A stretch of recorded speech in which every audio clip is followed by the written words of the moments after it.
அனைவருக்கும் வணக்கம். ஓடி விளையாடு பாப்பா, நீ ஓய்வுகள் ஆகாது பாப்பா என்று பாடினேன். ஆனால் குழந்தைகள் இன்று அலைபேசியில் விளையாடி தங்கள் உடல் நலத்தை இழந்து விடுகிறது. கேட்டு மனம் குமுறுகிறது.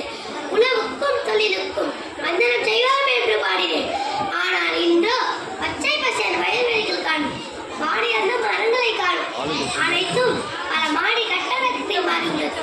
புதிய உலகம் செய்வோம் என்றேனே, இதுவாது காக்கை குருவி எங்கள் ஜாதி என்று